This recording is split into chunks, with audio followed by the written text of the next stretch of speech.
everyone. Welcome to the special extended edition of Weather Underground. I'm Mark Elliott in for Mike Bettis. We are on for 3 hours tonight to keep you covered on all aspects of Winter Storm Jonas, including the severe weather side. Here's what we know right now. There are multiple states with states of emergency in place right now, including parts of Georgia and North Carolina, all of Washington, D.C., then up through Tennessee, Virginia, Pennsylvania, and Maryland as well. In all, more than 76 million people are under some type of winter storm alert right now. Washington, D.C. and Baltimore City schools have already closed for tomorrow, and so far, the airlines have canceled more than 1,200 flights from up and down the East Coast, Atlanta to New York, and just about everywhere in between.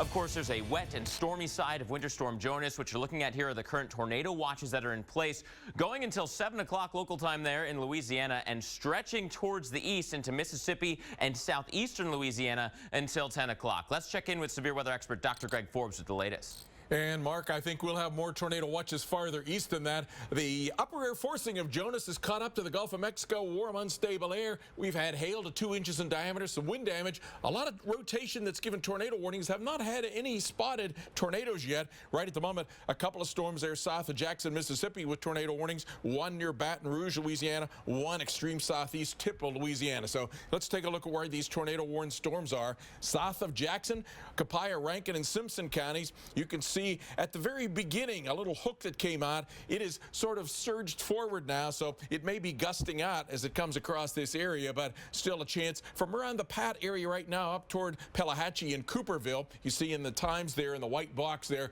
where the threat could be marching. On its heels, a little farther to the south and west, this is the storm that's had probably the strongest rotation off to the north and east of Beauregard there across Copiah and Simpson counties. That would be coming close to the Georgetown area right now up toward Mendenhall about 5:33.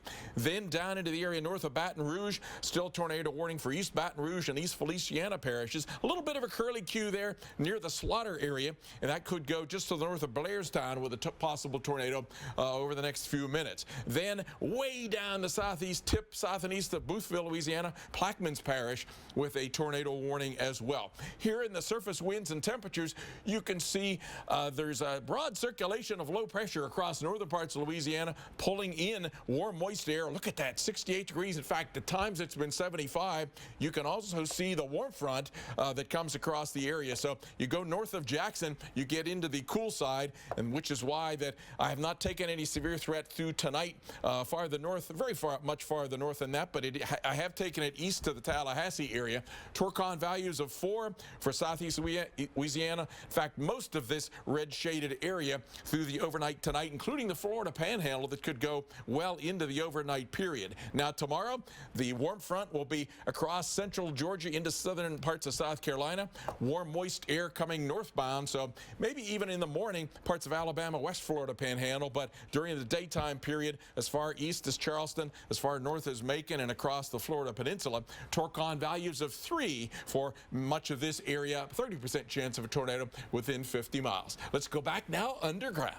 Dr. Forbes, thank you so much. Of course, Winter Storm Jonas's snow and ice impacts will stretch from northern Louisiana all the way to parts of New England. Carl Parker, storm specialist here in the Weather Cave. 76 million under some kind of weather alert right now, and you can see why. It's a huge storm right now. It is a huge storm, and this is going to end up being one of those storms that people talk about for a very long time to come. You can see the huge area of influence there, the severe storms firing up in the south, great big mid and upper level low there. It's going to translate up into the northeast, and this is our latest forecast. Now, we think there's a very, very good chance that we're going to get absolutely clobbered by snow there along the 81 corridor and along the 66 corridor in northern Virginia. It's a little trickier on the southeast side of the D.C. metro, which we're going to talk more about coming up in just about 6 or 7 minutes, and a little trickier also here on the northern edge of that precipitation. You could go from very little snow to quite a bit in very short order there, right around the New York City metro. But the other thing, of course, is that we're going to see a terrific amount of wind with all of that snow, and that's why there are now blizzard warnings in effect in the D.C. metro and blizzard watches farther north and east. Big problems for those interstates, 81 in particular, but I-95 becomes much more questionable as you start to get some of that warm air getting towards the coastal areas. That is really the huge question in the forecast for the eastern part of that area. So here's a look at the RPM forecast. You notice the snow is beginning to edge up into northern Virginia. So we're looking at Friday around the middle of the day, tomorrow around the middle of the day. By tomorrow night, it's really coming down in D.C. It's going to be moving in the afternoon, going strong there all along 81 back into West Virginia. The winds are picking up at this time, 20 miles per hour or stronger. You notice there's that mix there into the Delmarva and the south side of the Chesapeake Bay, and then it gets even heavier. You see some of the darker features there. That's the mesoscale banding. That's coming up into D.C. 2, 3, 4, 5, 6 o'clock in the morning. So that's your blizzard right there, and that's going to be developing in Philly on Saturday morning. You know, the best thing you can say about this storm is the timing of it. The timing is actually really very good because most people can just stay parked at home. Yeah, you mentioned Washington, D.C. Jonas could actually be a record-setting snowstorm for D.C. when all is said and done. The nation's capital right in the bullseye. Our own Mike Seidel live in Washington right now. Mike, I mean, they had a precursor snow, and it caused a lot of difficulties out there. Now the big one's just moving in. Yeah, and Jim Cantori and I are here with our yardstick. We're going to need that here in the district. By the way, if they do get 20.0 inches at Reagan National Airport, that'll put them in second place for the largest one-day, two-day, and three-day snowfall. So there you go. This is certainly a big one. Considering D.C., Reagan National, the official observation point, averages about 15 or so inches of snow a season. Already, schools are closed tomorrow here in the district. Government employees get to go home early. The snow emergency plan kicks in at 9:30, although the snow won't start falling until later in the afternoon. And D.C. Metro is shutting down for the weekend. That's the entire system, buses and the subway system, Saturday and Sunday. Tomorrow buses run till 5, Metro runs till 11. So it is going to be a ghost town out here for us tomorrow night into Sunday morning. Carl, Mark, back to you. Mike, thanks so much. Yeah, they're trying to keep everyone off the roads if they can. We'll hear back with Mike just a second from now. Of course, there are areas that we know that extremely heavy snow will fall, yet there are still some major questions for some big cities. Will warm air get to near D.C., change some of that snow to a mix or rain, and limit the snowfall totals? Well, Carl Parker and I head up to the lab. We're going to analyze the problem points in this forecast. Plus, we're answering your questions tonight. Do you have something that you want to know about Winter Storm Jonas? Use the hashtag WUTV. Join the conversation right now on Twitter. We'll be answering your questions live throughout the show, so be a part of it. We'll be right back.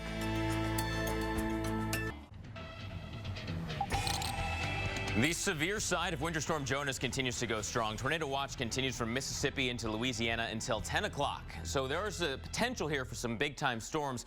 Several with tornado warnings right now, but just a huge swath of heavy rain and thunderstorm activity as well. So some real threats down here on the roads. Just south of Jackson, Mississippi, we do have some tornado warnings, including for Simpson County there near Georgetown. That goes until 5:45. Let's jump into a live look near Jackson right now because they have some of this thunderstorm activity and heavy rain moving through. The roadways slow. You can see the lights reflecting on the roads because of that wet ground. So this is just one of several areas that we continue to monitor. We also have the radar still filling in here down towards the south. So there's the Jackson area, timing it out for you.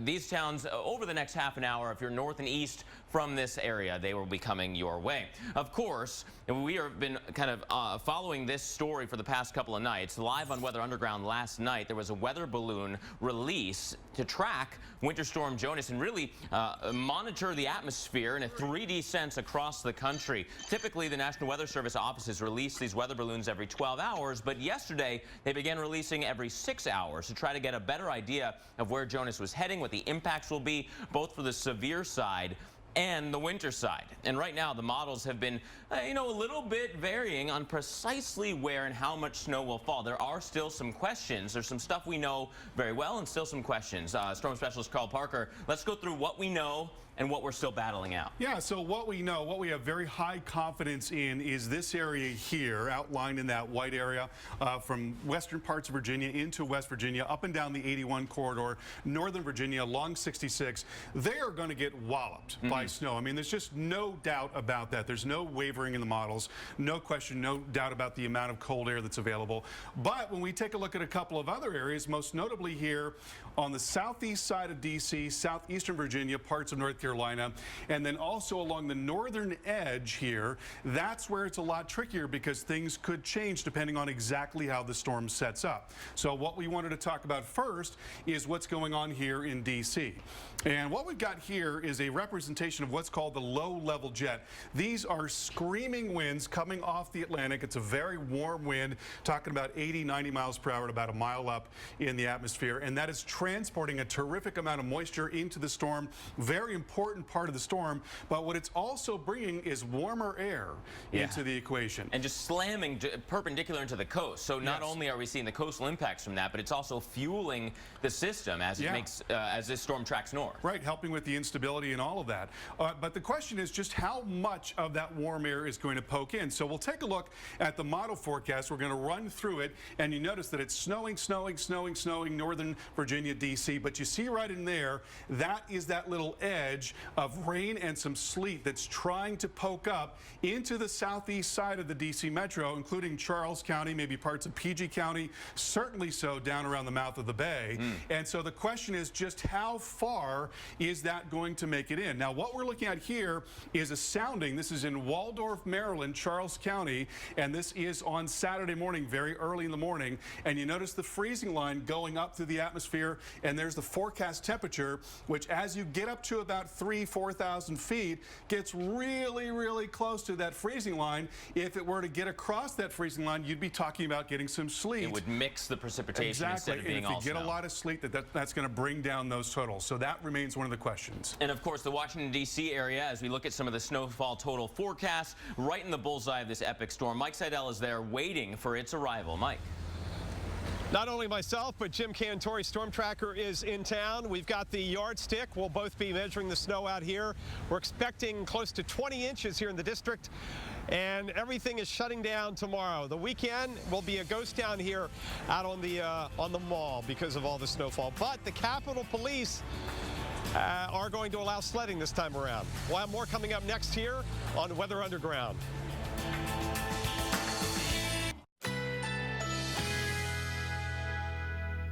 A winter storm warning is in effect.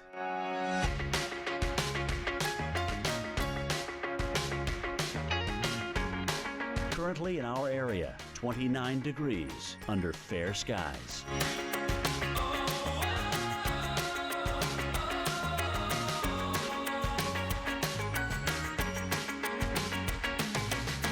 Tonight, mostly cloudy, low 23, winds light and variable.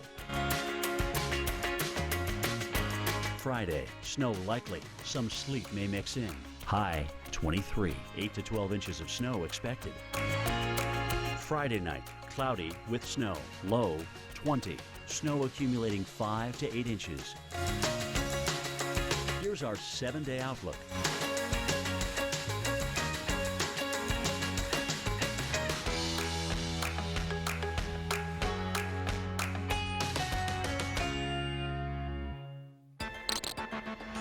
Multiple sides to Winter Storm Jonas. To the south, it's all about severe weather. Tornado watch continues from Mississippi into Louisiana. Through this evening, a nasty line of storms is progressing from west to east through this area. Zooming in here, we are following the Baton Rouge area. Severe thunderstorm warnings are just off to the south and west from Baton Rouge, but that storm system itself is knocking on the doorstep. Lots of lightning with those. Real-time lightning will flash on the screen, as you just see, but those kind of shaded in yellow colors is where the computer says that lightning is going. In Baton Rouge, you're right in the path of these highly electrified storms. We're also looking towards Clinton and Slaughter, where we do have a tornado warning in place. That goes until 5:30. Lots to follow on the severe weather side tonight. Of course, we're also monitoring the snowy side to Jonas, and the nation's capital is bracing for what could be a record-breaking storm. It's time to check back in with meteorologist Mike Seidel. He's in Washington, D.C. Mike, we were following the Ilias coming through at this time yesterday, and man, did it do a number on the roads just with a couple of inches of snow. Yeah, officially Reagan National, Mark, only had 0.7 of an inch, so now officially Reagan National 1 inch of snow so far this season. But take a look at the pictures. About 7, 8, 9 o'clock, that's when it came in and dumped on the area. But the roads hadn't been pre-treated. And what happened is everything froze, especially on the elevated surfaces, the ramps off the Beltway, 66 going out towards the Front Royal area. Also the I-70 corridor, 270 going out towards Frederick County. So you had massive backups because nobody could move, and trip times, commute times were being extended from an hour to 4 to 5 hours. Cars were just left on the side of the road, and it was a shame because it wasn't, I mean, it was like an inch of snow. That was it. So we look forward to the next system, which is going to hit on the weekend, Friday night into Saturday evening. Everybody's prepared for this. In fact, here in Washington, they were loading up the salt trucks at the salt barn today. They're going to have these roads pre-treated. That's a guarantee. In fact, the mayor of D.C. apologized this morning in a press conference for the debacle. I don't think it made many people feel much better. There's the huge pile of salt. They got plenty of that to go around. Now, I want to take you back to 2010 because I was standing right on this corner. We had back-to-back snowstorms on the 5th and 6th of February, 17.8 inches, and then 2 days later, the 9th and 10th, we had another almost foot of snow, so nearly 30 inches of snow. And take a look at the pictures. I was broadcasting across the street.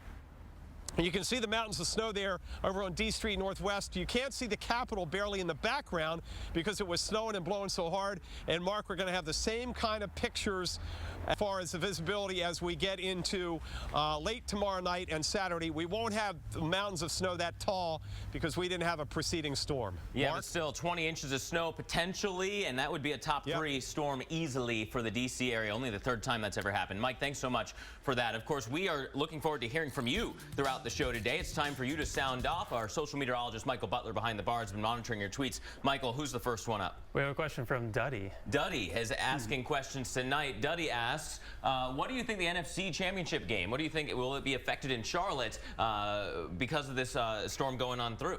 Well, you know, I think there are a couple of things. One is getting there, and it's going to be really, really difficult to travel to Charlotte tomorrow. Especially from the north side. Yes, a lot of a mix going on there, and snow well to the north, and then you're going to see snow going into Saturday as well. I think it's going to wind down by Sunday, so the question then is how good is Charlotte at taking care of the roads after the fact?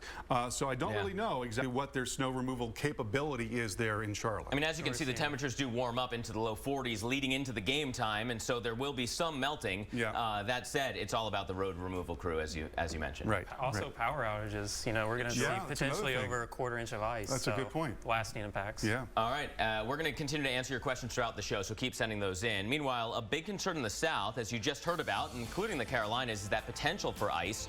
Luckily, there are some reinforcements on the way. Power crews and clearing crews from Tampa Electric are headed to Charlotte in anticipation of likely power outages. When we come back, we'll time out the storm, show you who's at risk for severe weather as well. We continue to follow Winter Storm Jonas and the potential for epic snowfall totals. This is going to be a storm that so many of you talk about for years to come. A widespread swath of 18 to 24 inches of snow. Some of you could go over 2 feet before all is said and done. Here's what we know right now. States of emergency have been declared in Washington, D.C., Virginia, Maryland, Tennessee, Pennsylvania, and even as far south as parts of North Carolina and Georgia. More than 76 million people right now are under some sort of winter weather alert.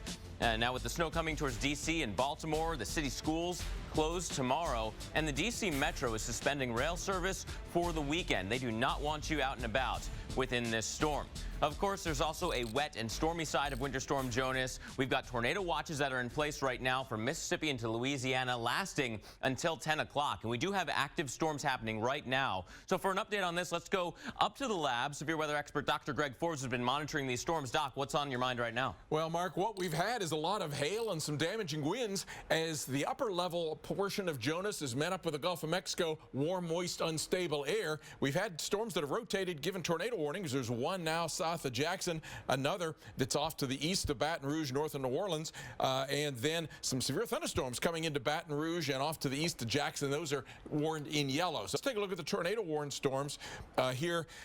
This is a storm that previously had been tornado warned off to the east of Jackson now. off around Pelahatchie. It's going to go across I-20 in the Pelahatchie Forest area. It has gusted out. It was once a supercell rotating thunderstorm with a hook echo. Now it's more like a bow echo, but that has happened also to the storm next down the line. Can you see? And it look how intense the core is, the lavender there. It's probably going to produce hail bigger than 1 inch in diameter.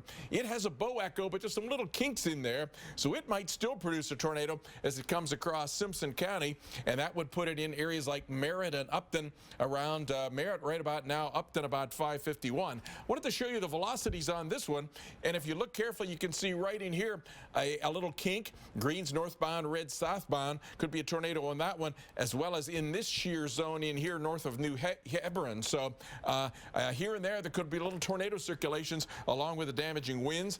And here is a little supercell thunderstorm north of Hammond, Louisiana. Look at the little hook coming out the southwest side of that. Livingston, St. Helena, Tangipahoa parishes. That one would be coming up from near Georgeville up toward Amite City there, Amite City about 544. This one has some rotation showing up, heading toward the areas north and west of Independence, Louisiana.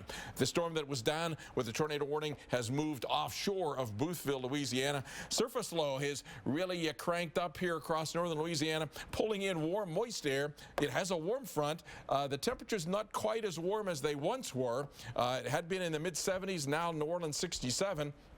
But still enough unstable air south of that warm front for severe thunderstorms overnight tonight from near and just south of Jackson over towards southern Alabama into the Tallahassee area. I've given tornado condition index values of 4 across this area.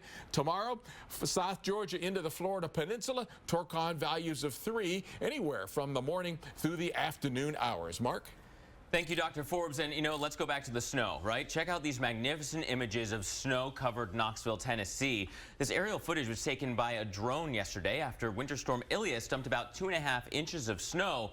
Although many of you will be seeing significantly more snow than that with our next storm on the way. Not just the south, right? Dealing with severe storms. There's ice and there's snow on the way.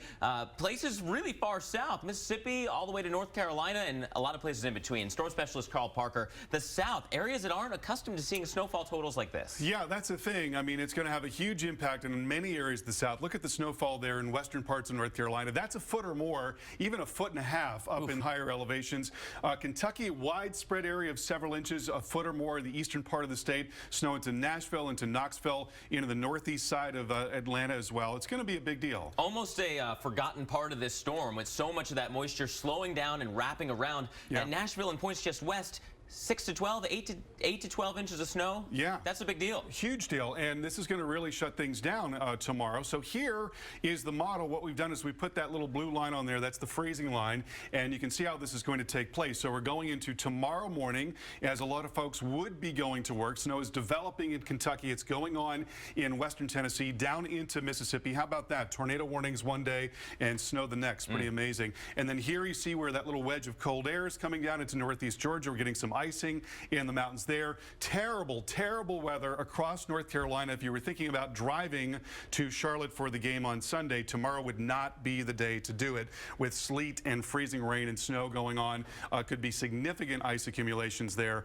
And then here we go into Friday afternoon. You've still got more of the same in North Carolina. Snow really coming down in Tennessee, continuing in Kentucky. We've still got some icing issues in northeast Georgia. And then as the colder air wraps down, crashes down behind the system, we see a changeover to snow in the Atlanta metro. Right now, it doesn't look like it's going to be a whole lot in Atlanta, but snow continues in Kentucky as well as the Virginias. And again, the icing is going to be a really big problem just northwest of Charlotte up into Greensboro, talking about 1/2 inch of ice accumulation. And that is enough to cause serious power outages. We think they are likely along the 81 corridor because of snow, and then down into North Carolina and into the Appalachians because of that freezing rain in that mix. And it certainly doesn't take much ice to totally mess up the roads. Then we'd have to look towards the coast. Along the eastern seaboard, preparations are now well underway to protect towns and from the damaging winds and the flooding expected from Winter Storm Jonas. That threat extends from the Delmarva Peninsula all the way up to Nantucket. And making matters worse, it's a full moon So we've got tides that are already running astronomically high, but that could also worsen the coastal flooding impacts that we're watching. So these are some of the kind of the hidden dangers, the less talked about parts of this winter storm. The coast is really going to get hammered here. Yeah, it's going to be an incredibly powerful low and bringing in a really strong, what's called a low-level jet.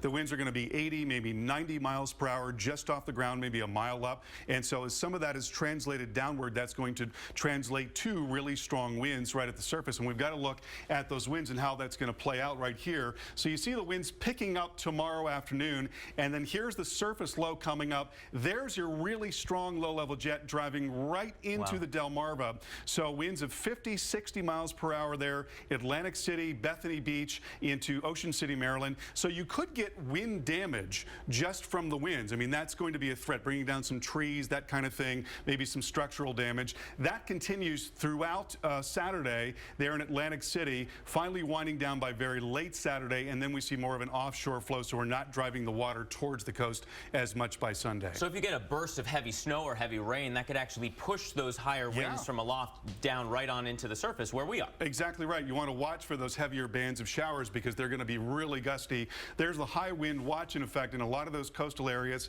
southern Delaware, right down through southeastern Maryland, the beaches there and southward. And there's a look at the coastal flood impacts. Now, we've heard some talk in the blogosphere and that kind of thing about Sandy comparisons. Even though the actual surge could be on par with Sandy, the big difference with Sandy was the wave action. There was incredible wave action, and that raises the total water level a lot more. So this is not going to be like Sandy, but we are going to see the potential for moderate to major flooding from the Jersey Shore on southward down through the Delmarva, significant coastal overwash, and a lot of beach erosion as well. In areas that already have weakened dunes or coastal structures for any reason, this could impact them Exactly directly. right, yes. All right, Carl, thanks so much. And of course, we're still following Winter Storm Jonas. Full strength by this weekend. Road conditions will still be a major issue. We're going to take a look at which interstates could be hit the hardest and how the crews are getting the roadways ready out ahead of Winter Storm Jonas. And we're answering your questions tonight. Do you have something you want to know about Winter Storm Jonas? Use the hashtag WUTV on Twitter. You can join the conversation right now, and we'll be answering questions live throughout the show. We need you to be a part of this as you are the ones with the questions. We're here for you tonight here on Weather Underground. Welcome back to Weather Underground, where we continue to monitor the severe weather side of our big Winter Storm Jonas. Tornado watch here from Mississippi into Louisiana with several active tornado warnings right now along this line of thunderstorms. It also has a lot of lightning activity, but this lone supercell kind of out ahead of the rest of the line has a little bit of extra rotation. It has crossed now over I-55, moving north and east from there. Tangipahoa Parish, I believe it is. In any case, clear rotation there, right? Greens going southbound, reds going northbound. Where those touch, you've got that spin. So that's something that we're going to watch, right? Until 6 o'clock, we have Tangipahoa Parish, Roseland in the path of this one as it continues to move on off towards the north. Wilmer at the top of the hour, Stony Point about 5 minutes after that. So we continue to monitor this cell. Has the best rotation out of the best of them for right now. Of course, we're also looking at the wintry side of things and the roads because of that. Salt trucks being loaded by the dozen along the East Coast in anticipation of Winter Storm Jonas. Crews in Arlington, Virginia are in full deployment ahead of the storm's arrival for tomorrow. The trucks and plows are out trying to handle what could be a mix of wintry mess. Some snow, some sleet, some freezing rain, all a potential here. Let's go through some of the roads that are going to be directly impacted by this storm. And we start things out here along the I-95 corridor between Washington, D.C. and New York City. I-95, you're going to see a lot of messy weather. In D.C., mostly a snow event, right? And it could be coming down heavy at times between D.C. and Baltimore. Snow begins early Friday afternoon, but really picks up Friday night into Saturday morning. There will be wind here as well, blowing that snow around, making for the snow removal that much more difficult. Crew goes by, wind comes in and blows some more of that snow right over the roadway. Continuing our trek north, up 95 through Wilmington into Philadelphia. It looks like late Friday evening, the snow just getting there, right? Just beginning. Heaviest snow will be Saturday morning into early afternoon. Also a lot of wind here. So that will be an impact for you as well. Close to blizzard conditions possible 4 times during the day. Then we looked at Saturday up towards New York City. Early Saturday morning, your snow begins, picks up by Saturday night. And of course, this is that tough forecast, that northern edge south of New York City and southwest of New York City, 95, but also 78 and 80. You could have some big problems there. But New York City and north, very different story. Quick look at I-64 from Louisville all the way back towards the East Coast. Louisville, tomorrow, we start to get some of the impacts here also. Some snow Friday morning, heaviest snow for you Friday afternoon. And if you're traveling east from there along I-64, get ready, right? We're going to have some big-time impacts all the way towards Charleston, West Virginia now, where Friday early afternoon that snow begins. Heaviest snow Friday afternoon into Friday night.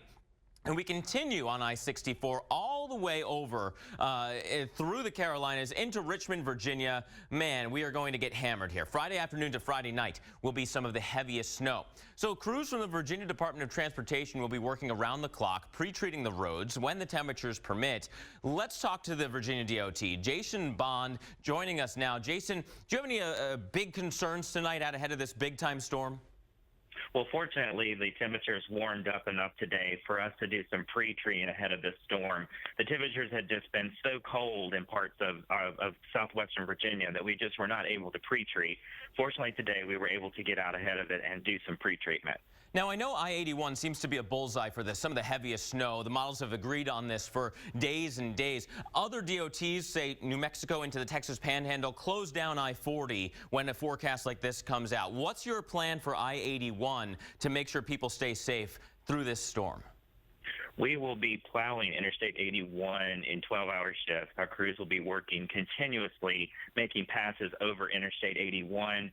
We have hired equipment that will be taking care of the interstate. And we, of course, if it gets so bad, we will supplement that with additional state forces. We will not plan to close Interstate 81. Virginia tends to plow continuously on roads, and we don't close them ahead of a storm. I know I-81 is the longest stretch of interstate through your state. Just how often do you think you can feasibly get plows to pass a single point as they continue on those shifts? Like, how often would a plow keep going through one area of that highway? That's not something that I know right off the top of my head, but I know we've been staffing up. We've got our contractors ready to go, and we certainly will be having groups of plows coming through. We have contractors stationed up and down the interstate corridor throughout the state so that we can make this continuous cycle. And we only have a few seconds left, but if someone wants to check on the roads in your state, is there an easy place they can get that information?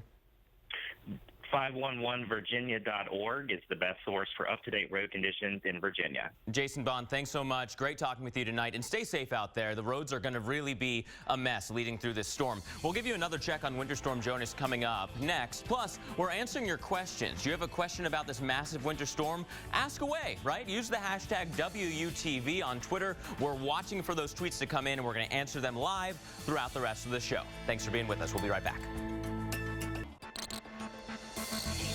Weather Underground rolling on, and we continue to follow severe weather. We have a tornado watch in place from Mississippi into Louisiana. A nasty line of storms within here. The watch goes until 10 o'clock, but we do have several areas of more immediate concern, right? All the yellow outlines are severe thunderstorm warnings, the red tornado warnings. This storm that we've been following has a brand new warning. It's the one that crossed over I-55. Still a decent hook echo on the backside of this storm is Tangipahoa and Washington parishes in Louisiana. As we time out this storm, and we got a new scan in, so some of those timings needs to be updated, but this storm is making its way on off towards the north and east, racing at a pretty good clip, right? And so we're seeing Holton about 5 minutes from now, Richardson just after the top of the hour, Franklinton, if this holds together and continues on this path, by about 6:23 local time. We are also looking all the way up towards the I-20 corridor. You notice Jackson, you had all that heavy rain come through. South of I-20, we do have Simpson County in Mississippi. This tornado warning goes until 6:15. This is when you see this kind of dog leg that Dr. Forbes likes to point out. Right in here, there could be a little bit of enhanced rotation. That's an area that we're watching carefully. And of course, if you're traveling along I-20, this storm is knocking on your doorstep, heading eventually towards the Newton area. It's Newton County as well and Scott County. Notice the gusty wind signature. We see this backward C shape, but a little bit of enhanced rotation potentially there. So some tornado activity is not out of the question. And there's a great app that you can use to stay ahead of this winter storm, whether you're tracking the severe weather or the winter side of things. It's called the Storm app. It's on the iPhone and the iPad. Michael Butler behind the bar tracking the storms with us. Yeah, Weather Underground has a great app. It's the Storm app. You can pull up the current, we have the current radar pulled up here, and you can put on the tornado watches that we have out or see any other winter weather alerts. Those are in the white. But the very cool thing about this is that when you go into the settings, you can set this up so it'll automatically alert you of any warnings that are near you. So you just go in there and you go to the push notifications and you did the follow me location. You select that and then you could see you have NWS alerts, even lightning, if lightning is in your area. And then the very cool thing too is that you can set it by distance. So you can get a tornado warning within 10 or 30 miles of you, all according to your preference and all according of how light, moderate, or heavy the alert is. And you can also set it to follow you if you are traveling and you don't necessarily even know where you are. It can alert you just using that app. Great app. Thanks, Michael Butler, for an update. Hope you guys all grab that. But we're also monitoring what you guys are asking about and talking about. It's time for you to sound off. Let's get through some of the questions that you have been sending in on Twitter. What's the first one, Michael? Yeah, the first one comes from Lanier. Lanier, Sneak the Cat, says, with the warmer temps, will this be a heavy wet snow? Well, I suppose it depends where you are. It depends on where you are, exactly right. The closer you are to that rain-snow line, the heavier and wetter it will be, but it's going to drop off really rapidly off to the northwest. It's going to get a lot colder and drier very quickly. All right, let's go through another one. I know a lot of you guys have been asking questions tonight. Cameron has a question. Cameron says, is the SREF, the SREF weather model, a good one to look for a close range? Yeah, it can be, and we look at something called the SREF plumes, and that's a whole suite of models that gives you different forecasts. There's oftentimes a lot of variance in those model forecasts, so what you do is you look for the average. Sometimes it'll be like from just a couple of inches to 25, and so you figure, well, maybe a foot is reasonable under the circumstances, but maybe you see a little bit more on the low end or something like that. And a lot of times it can kind of split the difference. A bunch of those variations saying one answer, a bunch saying another, and you can see how the model's kind of battling it all out. Yeah, but That's it is definitely better in the shorter range. Yeah, as short as possible. And a great way to look at the data. Eric is next. Eric has a question. It says, I know that there is a global warming, but why are we still seeing a lot of winter storms? Is it less than many winters in the past? Well, you know, what's interesting is that it may be that we see less winter weather in the future, but we've actually had an uptick in the frequency and intensity of winter storms. Now, part of that is related to the waviness in the jet stream that tends to put more energy into the atmosphere, and we've still got enough cold air to get winter weather, and we've got a lot more warmth in the ocean, so we're putting more moisture into that cold air, which can also increase the likelihood that you get really serious winter storms. So warming doesn't necessarily mean that you're not going to get a lot of wintry weather, especially when you get bubbling in very high latitudes, because that also allows cold air to really spill southward. And as we've said, warmer than average doesn't necessarily mean warmer than freezing. Right. And so you can certainly still get frozen precipitation in a warmer than average world because it is an average, and it takes the whole, not only winter, but the whole globe, not just a local area, and not just one season, but the whole year. It only has to be cold enough. Yeah. That's the main thing. Yep. So a lot of questions have been coming in. Of course, we want you to continue to send them in. I think we have one more coming in right now. Here it is. Trout says, in a tropical system tracking, you use a center line that represents a portion of the model runs. Why not with winter systems? Well, you know, the really big reason for that is because the tropical systems have all the energy and all the action concentrated in a very small area. Winter systems are a really different animal because if you follow the low, the worst of the weather could be well apart from that. They're spread out. They've got different shapes, different character. Tropical systems, apart from the size difference, tend to be the same kind of thing. But we do still follow where that low goes, because then north and west of the low, the rain snow line, all that stuff comes into play. Yep. Great questions. Continue to send them in.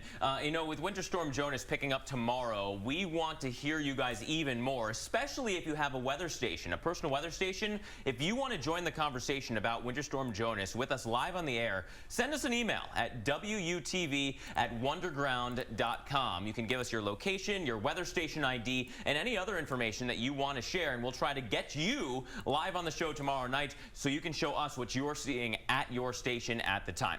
We leave you this hour with a look at how more than 76 million people are getting ready for a massive winter storm. Weather Underground, back in less than 60 seconds. Eastern seaboard gearing up for major Winter Storm Jonas. We are keeping our eye on what could be the biggest snowstorm across the East Coast. They're expecting some major impacts here. Some places in northern Virginia could get over 2 feet of snow. Today, I'm declaring a state of emergency for the District of Columbia. 68 million people under a winter weather alert of some type. Storm is a big deal. It will cripple many, many areas. We're literally going to get all of it with this snowstorm. Tree limbs coming down, some power outages. The winds are going to be gusty. Take this very, very seriously. We're giving people a clear warning early. Some people will be dealing with coastal flooding. Coastal erosion is going to be another concern here. Folks, though, are already preparing for this weekend storm. The preparations have begun. We've got a big-time storm on our hands. Hello and welcome to this special extended edition of Weather Underground. I'm Mark Elliott in for Mike Bettis. We've got 2 more hours with you tonight to keep you covered on all aspects of Winter Storm Jonas, including the severe side. Don't forget, we've got big-time storms down towards the Gulf. Here's what we know right now, though. States of emergency have been declared in many locations. All of Washington, D.C., plus much of Maryland and Virginia, Tennessee, Pennsylvania, North Carolina, even parts of Georgia. Now, more than 76 million people under some kind of winter storm alert right now. Partially because of this, the airlines have canceled more than 1,500 flights up and down the East Coast. And then in D.C., the Metro shutting down rail service for the weekend. They want you to be home in your safe spot watching the snowflakes and not out and about in a potentially historic winter storm.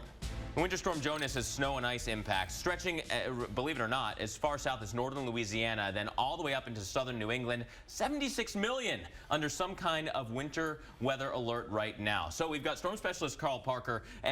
Carl, we are looking at just the breadth of this storm. It feels like it's taken up the whole country, especially when you factor the wind going into it. And yeah. It's a huge storm. It's a huge storm, a monster of a storm, and all the models have really come together on the idea of this being an historic storm, and we're talking about something that people are going to remember for a long time. January 23rd, 2016 is going to be one of those dates that we remember, and here is the reason why. There hasn't really been a lot of change in what we're expecting from this storm. Really high confidence about what's going to happen here along the 66 corridor, Northern Virginia, up and down 81. Those areas are going to get plastered by snow, and it's not just going to be heavy snow, it's also going to be a lot of wind, which means blizzard or near blizzard conditions and really life-threatening conditions. It's not the type of weather that you can kind of get out in. If you're used to driving in snow, you know how to drive in snow. It's one of those situations where if you got stuck for some reason and you had nobody to help you, you really would be in a bad way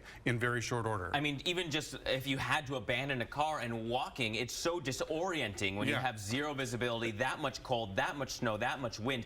This could be really dangerous. It's very, very dangerous, absolutely. Now, we're not quite as confident about some parts of the storm. We're going to talk a little bit more about that coming up in about 7 or 8 minutes, especially the north side and the southeast side of that area of heaviest precipitation. We'll have more on that, but we think there is potential for this to be one of the biggest storms we've ever seen in Washington, D.C. And there you see the blizzard warnings that are in effect there in the D.C. metro and up into Baltimore. Blizzard watches now right up through the Delaware Bay, a lot of Delaware, much of southern Jersey, Philly, and into New York and also into Long Island. So in all of these areas, it's going to be heavy snow along with very strong wind. Of course, the criteria is 35-mile-per-hour wind for 3 hours with quarter-mile visibility, and we think that's entirely reachable under the circumstances.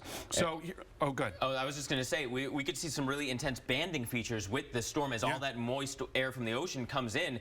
That'll determine who gets the heaviest snow. Absolutely, and I think the model here is doing a really good job of representing that. So you see the snow developing in the afternoon on D.C. By 9 o'clock, it is really coming down. 81's getting hit hard. West Virginia getting hit hard. You notice here we're getting a little bit of a mix on the southeast side of D.C. Again, we'll talk more about that in a moment. And then by Saturday overnight, that's when it's going to be a full-fledged blizzard in D.C., getting into Philly Saturday morning, into New York as well, and then going on through a lot of the day on Saturday in Philly and New York while it's just starting to wind down there in D.C. And so we are talking about potentially a record-setting snowstorm for D.C., the nation's capital, right in the bullseye there. Our own Mike Seidel live in Washington now. Mike, the preps are underway and the yardstick is ready because you'll have to measure this snow with a big old stick in this one. That's right. As they say, walk softly and carry a big stick. But here in Washington, Jim Cantore and I are ready for this one. And you're talking about records, you and Carl. The largest one-day snowfall officially in Washington, 21 inches. 2-day snowfall, 26 inches, and the largest 3-day snowfall in Washington is 28 inches. I don't think we're not going to break the 1-day snowfall because we're going to be splitting this between Friday and Saturday.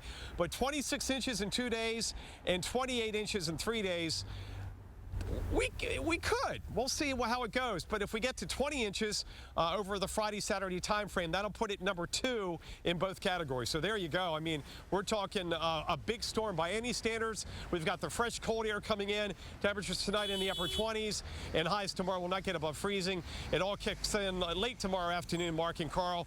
Jim will be here in the morning starting at 6 a.m.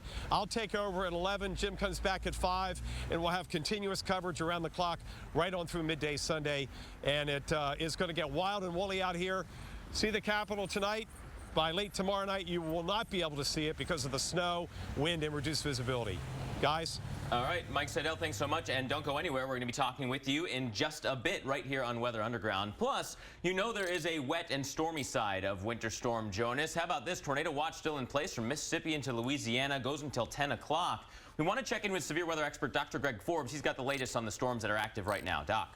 And Mark, the line of thunderstorms will move into areas east of those watches. The Storm Prediction Center monitoring for possibly new watches that'll extend into southern parts of Alabama, maybe all the way into the Florida Panhandle as well. You see in here, there are actually 5 storms, 1 ahead of the line, 4 embedded in the line that have tornado warnings in red. So let's take a look at those, starting with the one to the north, well to the east of Jackson, along I-20 here, Newton and Scott counties, circulation embedded right in there, surging its way forward, could be damaging winds and a chance of a tornado coming toward Newton along I-20 at about 6:23. Then a little bit farther to the south near the McGee area, it's also a bow echo just to the east of McGee now, Simpson County, about ready to push its way with damaging winds over toward the Silverina area at about 6:24. There is mostly strong gusty winds that are surging out ahead of this one, not seeing the red and green couplets that really suggest a well-defined tornado circulation. Farther down the line, embedded in the line, another one of these surges, Pike County, you have tornado warning, and that could be coming over towards, say, Columbia, Mississippi at about 6:45. And then down across the border in Louisiana there near the Kentwood area, Tangipahoa Parish, could be a circulation in the line there coming toward Simmons area of Mississippi there about 6:29, and a much different type of storm. The supercell out ahead of that line heading toward the Franklinton area, Tangipahoa and Washington parishes. That could come toward Franklinton about 6:14, Vernardo at about 6:44. There is some decent circulation in this one. Greens are southbound, the reds northbound. So we do have rotation. We have had hail, damaging winds, not very much yet in the way of confirmed tornado activity. Storms are blasting across the Baton Rouge area right now with heavy rain and a chance of damaging winds. A little bit of a surface low, and then east of that, a warm front. So some of these warm air that's being pulled across southwest Alabama, Florida Panhandle could fuel these storms yet overnight tonight across the red shaded areas all the way by morning toward the Tallahassee area. I've given these areas now tonight on a 10-point scale 4 for the tornado condition index, 40% chance of a tornado within 50 miles. And as we head into tomorrow, we'll see the severe weather threat farther east, southern parts of Georgia and eastern and the Florida Peninsula. Torcons tomorrow are 3, but some of that could be even in the morning. Mark?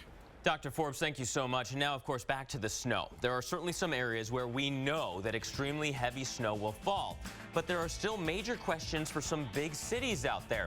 Will the sharp cutoff of snow on the northern edge mean that New York City misses out on the snow? Carl Parker and I head up to the lab to analyze the problem points with our forecast. And we're still answering your questions tonight. Do you have something you want to know about Winter Storm Jonas? Use the hashtag WUTV and join the conversation right now on Twitter. We'll be answering your questions live throughout the show tonight. Well, wintry weather from Winter Storm Jonas is officially breaking out now. This is just the beginning. We're looking at Little Rock, where they are officially at 33 degrees with light rain and some fog and mist. But the outlying areas are reporting some freezing rain. This whole mess is going to be sliding on off towards the east. We can time this out for you. Notice that purple color back towards the west. That was the ice. Then it transitions and crashes over to snow. So by Friday morning, you're talking big snow. Memphis to Nashville, Louisville by the end of the day. And then we focus our attention on the East Coast. And of course, we're going to continue to talk about the East as we go through the rest of this the hour. But don't forget, back to the west here, from Arkansas, Mississippi into western Tennessee, a swath of significant plowable snow in areas that are just not that accustomed to seeing snow like this. There's a very sharp gradient in the snowfall prediction just north of New York City. So any shift in that gradient could mean a difference in lots of snow on New York City, Long Island, or relatively little. That is one of the major problem points with our forecast. In the lab, Carl Parker standing by, storm specialist. There are some areas that we know are going to have really heavy snow, but there's also some areas that are problematic with this forecast. Yeah, so we wanted to talk a little bit about confidence, and so this is an area of high confidence right here where we've outlined in white there, and so we're talking about along 66, Herndon, Virginia, out towards Front Royal, down 81 into Charlottesville, into Harrisonburg, into Roanoke, into Blacksburg. Those areas are going to get walloped by snow. We know that much for sure.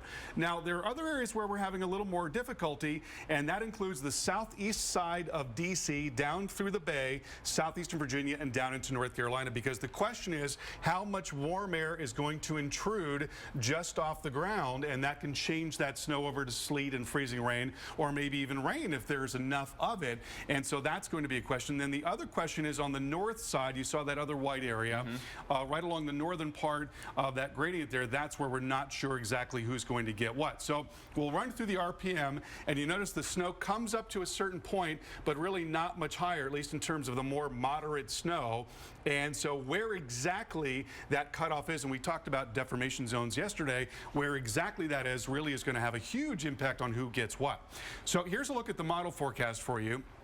This is the GFS model, and you notice here that the GFS has got this pretty good swath of 5 to 8 up into New York City proper, gets a lot heavier down into New Jersey, and then it really starts to cut off as you go north, to the point where as you get out here towards Poughkeepsie and Newburgh, and certainly so up into Massachusetts, may not be much of anything, really. May not be that much snow. Also, you notice a lot of heavy snow potentially on Long Island. Now we'll take a look at the European model. Pretty similar, but you see this really tight gradient once again. The models are actually closer now than they were earlier in the day. But again, a little bit of a shift. If it's a little farther north, then more of that New York City metro is really going to get hit hard, and maybe rather than 5 to 8, maybe it's more like close to a foot on the south side of the metro. But, you know, within the scope of our models, they divide everything up into these grids of 50 to 100 miles, depending on the type of model it is. Yeah. That's within the scope of that line. I mean, if you just go like this, 50 to 100 miles, I mean, nothing to 5 to 8 inches, that's a huge difference in the forecast. There's a lot going on in there, and those mesoscale banding features are very small. They can be 10 miles wide, and so exactly where they set up is huge. So this is our forecast right now. What we're thinking is as much as a foot just outside of the city in northern Jersey, maybe a lot more here in Long Island, and then it drops off really dramatically to the north. But we'll have to continue to fine-tune this forecast. All right, Carl, thanks so much for that. Of course, D.C. could be right in the bullseye of this epic storm. Mike Seidel waiting for its arrival. Mike. Yeah, Jim Cantori and I are in town with the yardstick. It's going to be epic, as Jim would say. Big snows, lots of wind. We'll come back and talk about what they've already decided to shut down tomorrow and the weekend here in the district on a cold night in January as we await the blizzard of 2016.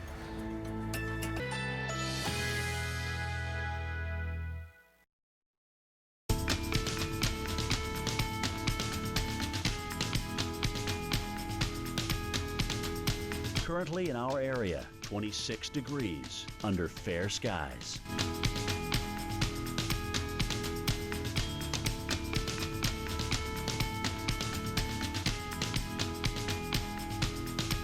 Tonight, snow showers overnight. Some sleet may mix in. Low 22. About 1 inch of snow expected. Friday, periods of snow. Some sleet may mix in. High 22, 8 to 12 inches of snow expected. Friday night, cloudy with snow. Low 20, 5 to 8 inches of snow expected. Here's our 7-day outlook.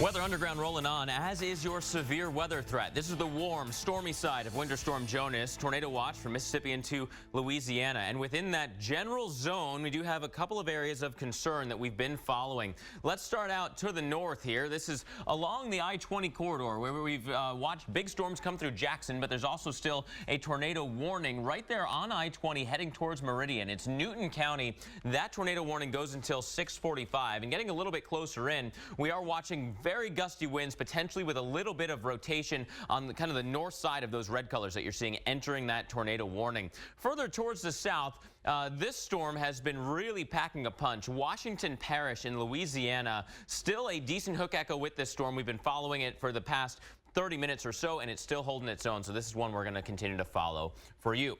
Back onto the cold side of the storm, the nation's capital is bracing for what could be a record-breaking storm. We want to check back in with meteorologist Mike Seidel. He's in Washington, D.C. Mike, this could be a historic storm for the Capital District area.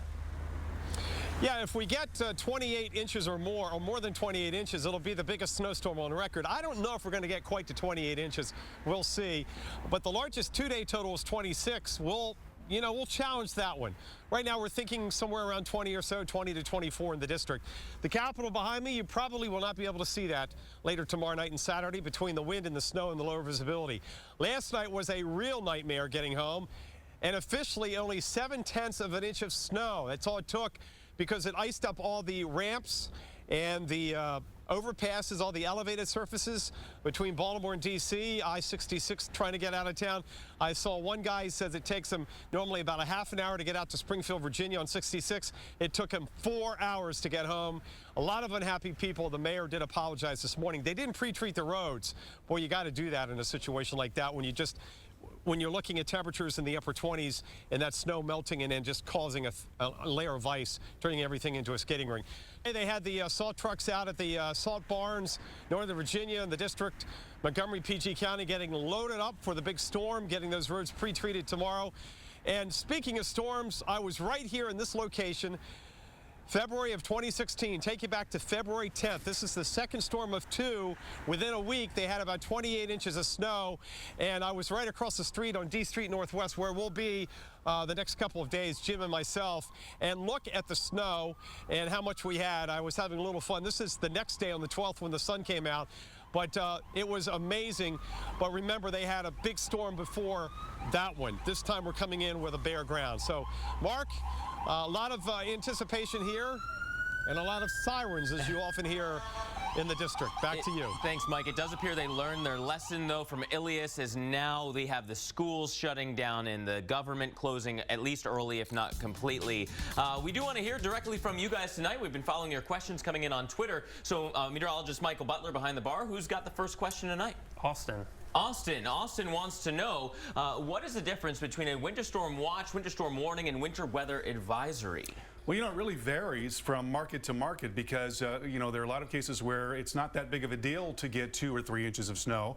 Minneapolis, Minnesota might come to mind, and it's a huge deal to get that in Atlanta, so it really varies. But generally speaking, when you go from a winter storm watch to a winter storm warning, you're talking about going from being aware to it to knowing that it's going to happen and you have to take action. And then advisory is something that's going to happen, but it's usually a lower impact event. Yeah, so like a hindrance to travel and your plans for an advisory, but dangerous to life, liberty, and pursuit of happiness once a warning comes out. Exactly. All right, Michael, who's next? Andrew. All right, Andrew has a question. He says, is there any chance that the low pressure could track more northerly than the forecast? What would the result be? I have a hunch maybe from New York City points just north. This question might be coming in from there. Yeah, I think there is a chance that it could track a little bit north, but the models have been strikingly consistent. I mean, they really have settled in. The European model, the GFS, the UK Met, even the NAM, the Canadian, the short-term models as well, all of them have basically settled in on this idea. So there is room for a little wiggle, I think, in that corridor in southern New England and New York, but not a whole lot, I would say. All right, let's do a rapid fire with one more. Valerie. Valerie wants to know,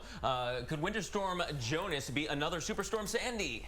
I don't think so. Sandy was a really special case. It was a huge storm. It was a hybrid. It was a cross between a hurricane and a non-tropical storm. It had this incredible wind field, and it drove left into the coast. A really unusual storm for that reason. All right, Carl Parker, thanks so much. And of course, we're going to continue to follow this storm in the south. What kind of impacts are you expecting? The crippling ice potential next.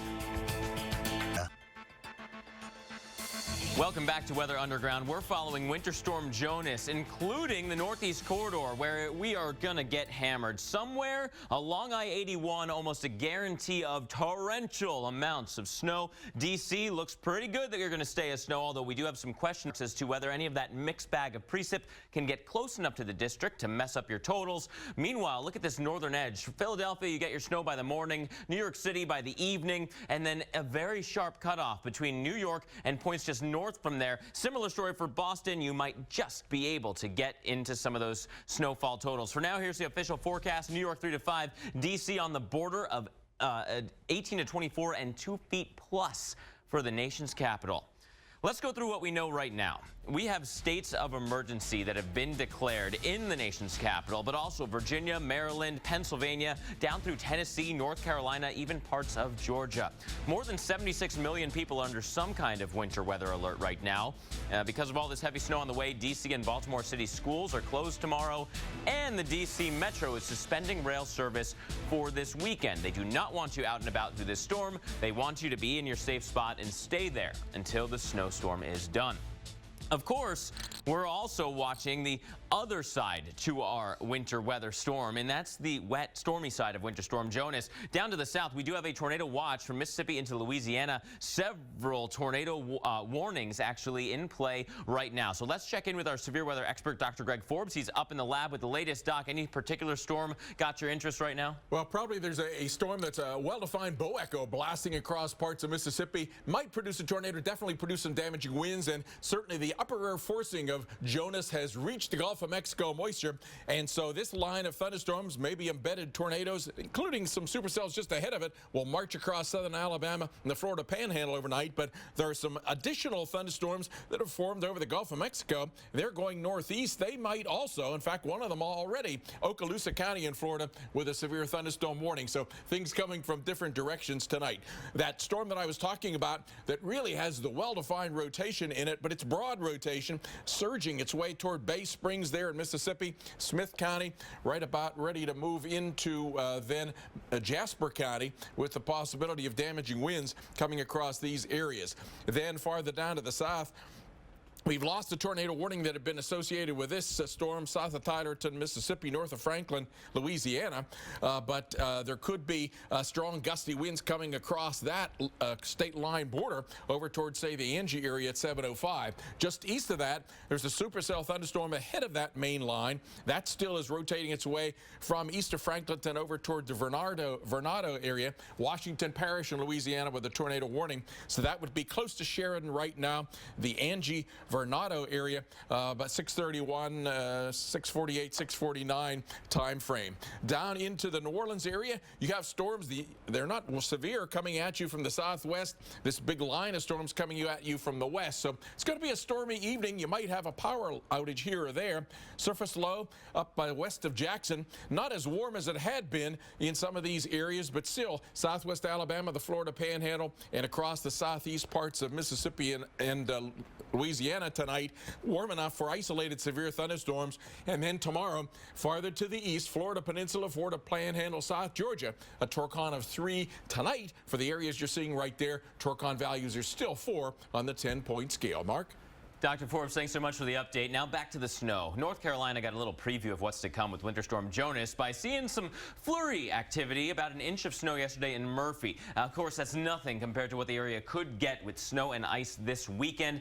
Ilias came through, gave you a teaser appetizer course. Winter Storm Jonas could have the big-time impacts. Not only severe storms tonight, but then ice and snow. Carl, these could be just unbelievable amounts of precipitation on the wintry side in places pretty far south. Yeah, this is a big deal when you think about Tennessee and Mississippi and Arkansas, places where you don't tend to have a lot of snow removal equipment. Yeah. And we're looking at 1 to 3 in many of those spots. You know, tornadoes one day and a couple of days later, you got snow coming down. Snow here in North Georgia as well, across a lot of Tennessee, maybe quite a bit of snow in Kentucky, a foot or more in the eastern part of the state. And look at this, western North Carolina just getting hit really hard with actually a whole mixed bag of stuff. It's going to be sleet and freezing rain and then snow on the back end of all that and maybe a foot or more in the western part of the state. And it is kind of that changeover zone where just north of there you get the big time snow, but in between the rain and the snow you could have significant icing problem. Exactly. And so what we've got here is the freezing line, and we're going to take this into tomorrow morning. So by tomorrow morning, we're going to have snow coming down, a little bit of a mix there, western Tennessee, northern parts of Mississippi, a lot of Kentucky getting involved in the wintry weather. We see that here in North Carolina. If you were thinking of traveling to get to the big game to Charlotte tomorrow, it would be a terrible day to do that because you're going to have everything under the sun, snow and sleet and freezing rain. And we think that that freezing rain could go on for quite a while. Notice we go through the day on Friday, and you've got more of this happening, and maybe significant freezing rain, maybe a half of an inch of ice accumulation there in western North Carolina. Classic setup, too. You get that east wind, the mountains block the cold air, so we get to watch that cold air just funnel down into North Georgia. Yep. And, of course, staying in North Carolina and South Carolina as well. Exactly. And then a little bit of snow on the backside in North Georgia. Here's a look at the ice accumulation, talking about a half of an inch. That is certainly enough to cause power outages. And so when we talk about that potential for power outages, that's going to be really big in North Carolina and through a lot of the Virginias and up into D.C. That's because of the snow, of course. And that is kind of one of the less talked about impacts with this winter storm. Not only are we talking about severe weather, not only do we have epic amounts of snow and ice, but those hidden dangers that could be the ones that people actually remember the most and notice the most when all is said and done. Yeah, depending on where you live. If you live in coastal areas, you're going to be talking about a significant amount of wind gusting to 50, 60 miles per hour, maybe more. That's enough to bring down tree limbs, cause some structural damage. We've got to look at how the wind is going to shape up here. So starting on Friday afternoon, it really picks up. And then something called the low-level jet really starts cranking at about 5,000 feet up, 80, 90 miles per hour. And so where we have showers, it'll bring that momentum downward. And you see that 50 to 60 miles per hour Atlantic City, that goes on through Friday and then into Saturday. And that, again, is going to be enough to cause damage. And what it's also doing is it's piling up the water. It's generating very large waves. And then finally on Sunday, we've got more of an offshore flow. But there is a high wind watch in those coastal areas, a lot of the beaches that people in D.C. and Philly go to in the summertime. In those areas, we could be talking about wind damage just from those strong winds. That model hinting at 50 to 60 mile per hour winds in New York City, too. Imagine in between those buildings or up aloft in those skyscrapers. Right, when it's being funneled like that. Unbelievable wind there, too. No doubt, yeah. We'll talk about the coastal flood threat here. You notice the onshore flow. We're talking about moderate to major flooding. There's been some question about whether or not this would be comparable to Sandy. The water level may be near what Sandy was, but we won't see the same level of waves, so the impact is not going to be as great as Sandy was, and the trajectory is also huge. In this case, not nearly as bad as it was with Sandy. Okay, good information to kind of quell those fears a bit, but still real impacts on the way. Carl, thanks so much. Meanwhile, Jonas has more in store than just massive amounts of snow. Parts of the southeast could get dangerous amounts of ice, as we were just showing you, and Memphis is one of those cities that could get both. WMC reporter Janice Broach joins us live from the Office of Emergency Management in Memphis. Janice, how is the city preparing tonight? Are people ready for this storm? Well, the city did just hold a news conference this afternoon, and they said they are very ready. As a matter of fact, the city of Memphis is so ready after last year, in the snow last year, they have 8 snow plow blades, so they will be able to plow snow. They might not have to do it again for 10 years, but they can do that. They also say they've got plenty of equipment, plenty of employees, and plenty of material to put down on the roads. But here's the problem. It is raining. It's going to rain up until the temperatures drop to freezing and below. So they can't treat the roads because it would just wash away. So that's a problem. They have warming centers that they're going to open in case the power goes out. The schools actually have said already at this point that they will be closed tomorrow. So right now, they don't know what's going to happen. They're going to be watching and waiting. It's kind of like a Stephen King movie. They know something bad's coming, probably, but they don't know quite what, but they do say they're prepared. Mark? Yeah, Janice, one other thing. You mentioned the schools closing. Are you hearing any businesses closing as well, especially with the timing of this coming in at the morning commute?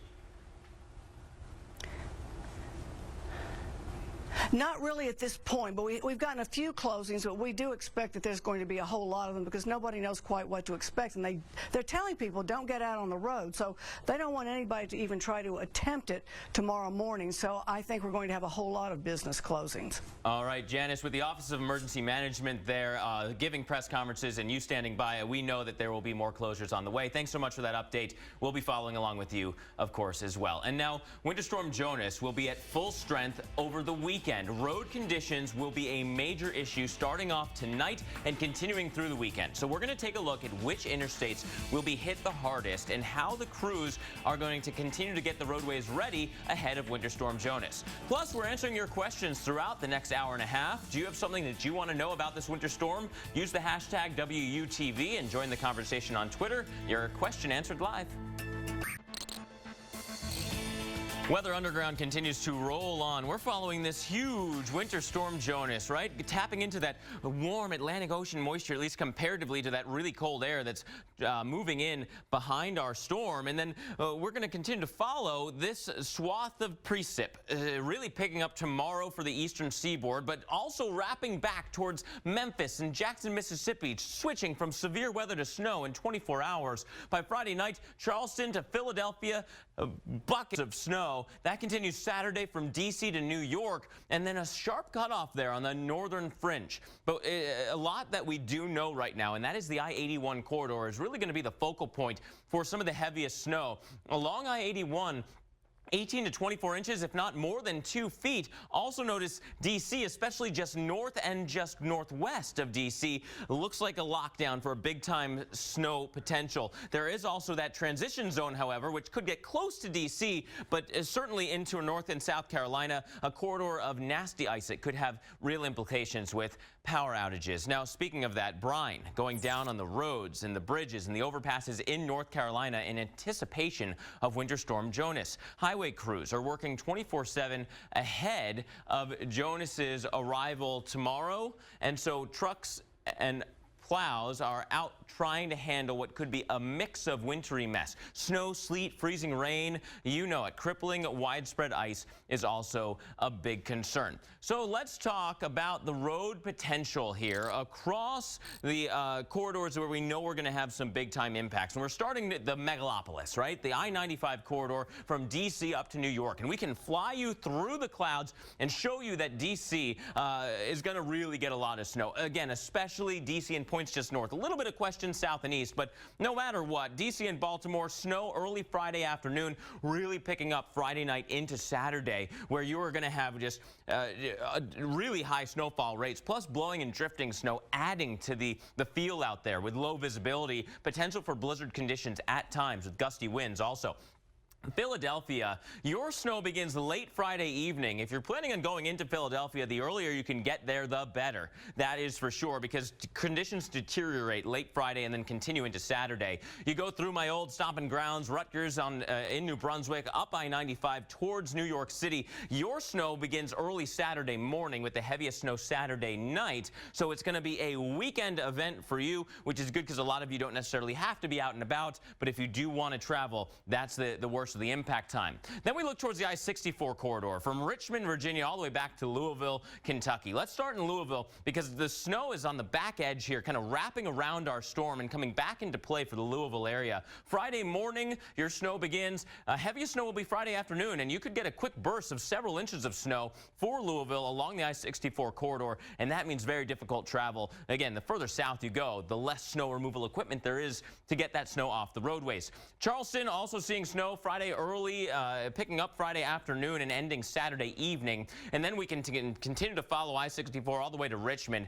Early Friday afternoon for that snow to begin. Heaviest snow Friday afternoon into Friday night. A lot of wind also. That's something that we're going to follow as we look towards I-64. Wind a big part of this story. Of course, we've also been following your questions and comments coming in on Twitter. It's a sounding off segment. Social meteorologist Michael Butler, hard at work behind the bar, watching your questions come in real time. Yeah, a lot of questions tonight. First one comes from Rodney. All right, Rodney wants to know, when did winter storms start getting names? Well, so the Europeans have been doing that for a very, very long time, actually. In fact, naming high pressure zones too, not just strong lows. Right, and we started doing that several years ago. And 2012. 2012, okay. And the reason why we started doing that is in part because of social media, because it's an easier way to sort of track storms and also to raise awareness about storms. And it's really important for people to know that we don't just sort of arbitrarily pick which storms are going to get names. They have to meet a very specific set of criteria, and there's a lot of methodology behind that. Lines up with the National Weather Service warnings, which are already tied to just how much snow triggers bad travel and threats across their jurisdictions. And the amount of people that are involved as well. All right, Michael, what's next? Adrian has a question. Adrian wants to know, heavy snow can cave in roofs of people's homes. Is it possible for light snow to do it if there's still a big amount? Yeah, I think it all depends on the water content in the snow, I would say. But if you've got 3 feet of light snow, sure, there's a lot of water content in that snow. And so it all depends on, how much snow you get as well as water content. Compact snow can really cause problems. We're going to answer more of your questions coming up next. Keep sending them in. I had my mission, and Maxwell House by my side. Cup after cup they came, and cup after cup, it was good to the last drop. We were tested often, but each Maxwell House blend is selected from 5 different types of beans. So all I tasted was victory. Maxwell House, good to the last drop. We know you have a morning routine. We have one too. 7 days a week, AMHQ is right here and weather ready. Let me get you ready for the day weather-wise. We've got a lot going on this morning. Definitely see what kind of pattern we've had. So start your morning routine with Jim Cantori, Stephanie Abrams, Jan Carfagno, and the rest of AMHQ. It is a team here at the Weather Channel, and an awesome team at that. Let's get right to what you want, and that is the weather. AMHQ, every morning starting at 5 on the Weather Channel.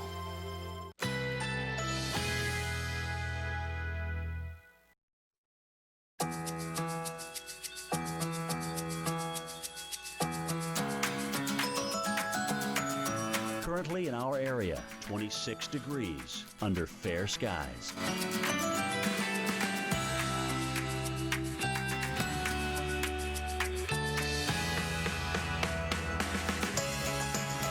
Tonight, snow showers overnight. Some sleet may mix in. Low 22. About 1 inch of snow expected. Friday, periods of snow. Some sleet may mix in. High 22. 8 to 12 inches of snow expected. Friday night, cloudy with snow. Low 20. 5 to 8 inches of snow expected. Here's our 7-day outlook.